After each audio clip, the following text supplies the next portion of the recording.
this discipline guide will save someone's life. You're gonna be in a situation where you either die or you continue fucking pushing. You have no way to back up. You're so deeply invested in your business, like you have no way to not make it work. You're hiking on a spot where you either go forward or you die. Like there's a cliff right in front of you. It sounds surreal, right? You're never gonna be in that situation, but you may be in it right now. You need to turn in your discipline, or you're gonna stay in mediocrity. You're gonna stay as you are. Next 5 years, next 10 years, you're gonna fucking stagnate. Basically live your life as a mindless animal, bro. You wanna have discipline to change it, but today I have no excuse to not change it, bro.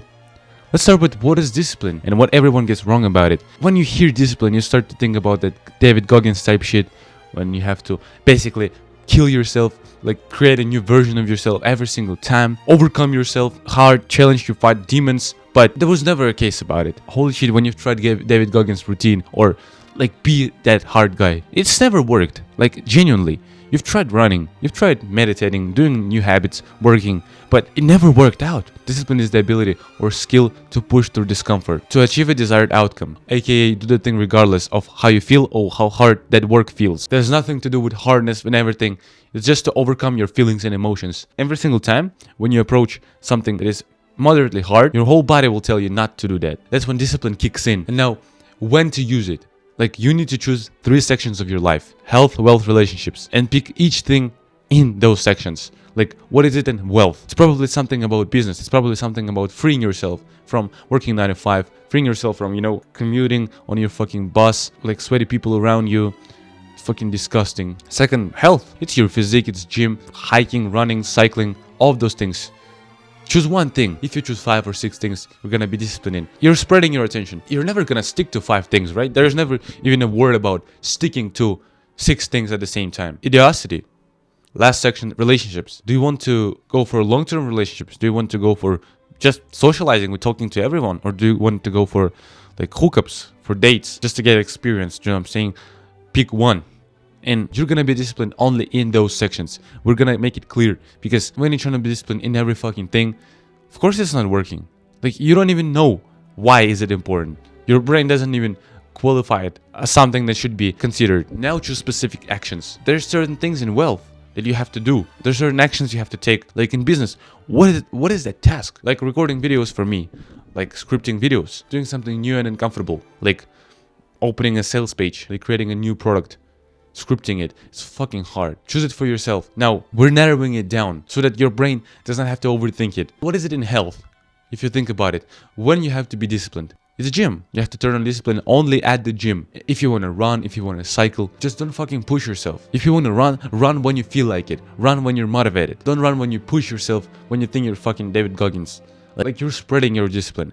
Okay? I'm gonna tell you a little secret. Whatever the fuck you want to do, hardness only is in the first 5%. You start the thing, and the rest 95% is not fucking hard. It's easy.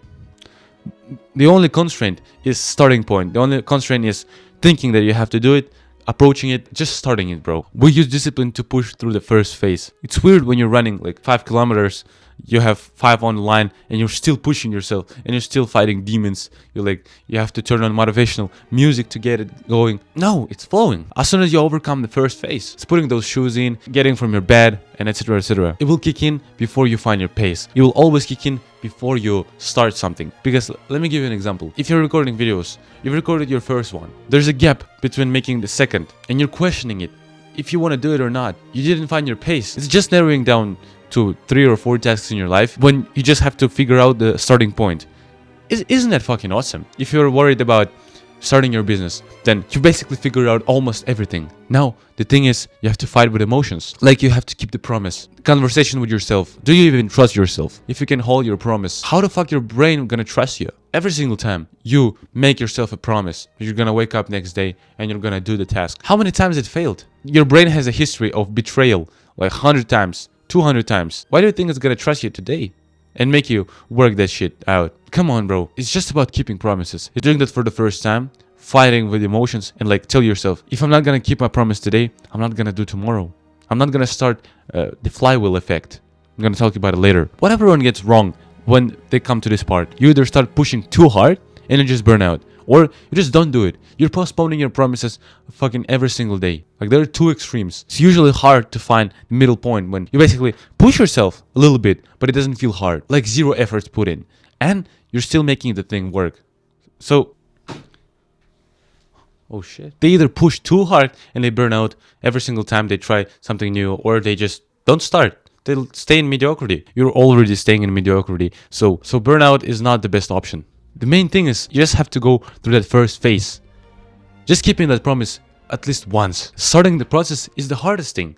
But I'm gonna tell you something that will keep you going forever. Right now, before you started your work, before you started going to the gym or like trying a new sport, just go through the first phase. Regardless of how I feel, keep the promise. You've said something, you're gonna be a man once and for all and fucking do it. Why is it important? It's so simple, I'm telling you, as if it's some secret tactic in 2025. But what I'm gonna tell you right now is a real secret. When you've overcome your emotions and you've kept your first promise, second one is gonna be a lot easier, because when you're stacking promises on top of each other, you start to build up confidence. You become confident from scratch. People are not fucking confident because they are. They've built it, bro.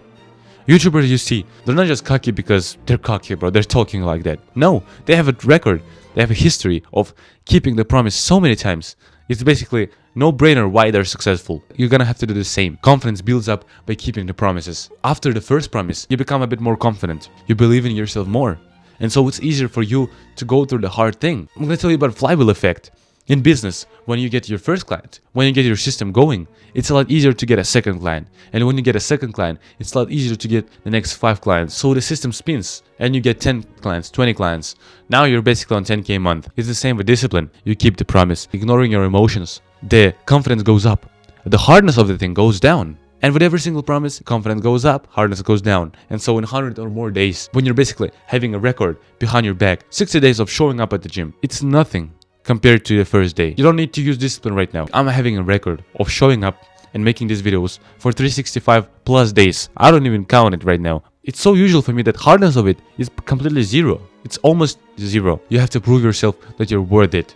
You have to prove yourself that you can keep the promise. And then when your brain understands that he's showing up, it's not luck. It's not a random accident. I'm gonna use energy. I'm gonna give him those discipline points. I'm gonna give him some confidence. Like confident guys will do that. It's weird for a gym coach to not show up to the gym. It's weird for him to not bench like 100 kilos when his client can. He's so fucking confident. He's so cocky. He showed up so much. It's not a question. And so when you've created that flywheel effect, we're having the last thing. In 1 year of working on my productivity, I 4x'd it. Literally 4x'd it. 17 videos now. I'm making a month. I was making 4 when I started. I'm giving you that 1 year of knowledge in whatever minutes of this video. Like, if you want to make it even faster, you want to look at the link below. I realized, like, you don't want to be like 99% of your peers. What everyone gets wrong. They started the thing, but they fucking burn out. I was burning out too. You didn't have to go through that. When you see those YouTubers, they tell you to just push hard. They tell you to fuck your emotions, to fuck your desire to sleep today, or I don't know. But there's survival bias, survival effect. I don't know how it's called, but some YouTubers basically got lucky. They have 1 in 10 million situation when one video popped off, so they get fake confidence. And now they start shouting at you wrong things. They start shouting you to work hard, to fucking hustle, when they weren't, actually. And you follow it, and you fucking burn out, because that's not how it works.